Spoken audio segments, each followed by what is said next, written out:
என்னை தண்டிக்கிறது என்னுடைய பெற்றோர்கள், என்னை தண்டிக்கிறது என்னுடைய சமுதாயம். தப்பு பண்ணும்போது சொல்றேன், தண்டிக்கிறது இந்திய சட்டத்தின் அடிப்படையில் இல்ல, தப்பு பண்ணும்போது தண்டனை வரும். கடவுளும் அதே போல மனிதனை தண்டிக்கிறார்னு சொன்னா அப்ப மனிதனுக்கும் கடவுளுக்கும் ஒரு வித்தியாசமும் இல்லை.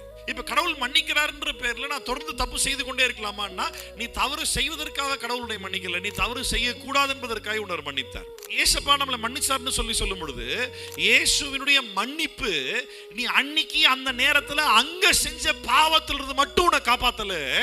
அவருடைய மன்னிப்பு எந்த அளவுக்கு வேலை செய்ய தெரியுமா? நீ இனிமே அந்த பாவத்திற்கு அடிமையே இல்லாத அளவிற்கு அவர் நீ மன்னித்திருக்கிறார். மனுஷனை பொறுத்தவரைக்கும் மன்னிப்புன்னா மன்னிச்சிட்டப்பா, நான் அதை கண்டுக்கலப்பா. நம்மளுடைய அண்டர்ஸ்டாண்டிங் படியே தான் நம்ம கடவுளுடைய மன்னிப்பையும் இயேசுவோட மன்னிப்பு நம்ம யோசிச்சுட்டு இருக்கிறோம். இயேசு என்னை மன்னித்தார்னு சொல்லும் பொழுது நான் செய்த பாவத்தின் செயல் ஒன்று இருக்கு பார்த்தீங்களா, அந்த செயலுக்காக மாத்திரமே என்னை மன்னித்தார். இல்ல இல்ல இல்ல இல்ல, மறுபடியும் அந்த பாவத்தை செய்யாத அளவிற்கு அந்த பாவ பிடியிலிருந்து முழுமையா என்னை காப்பாற்றி எடுத்தார். அதுதான் உண்மையான மன்னிப்பு.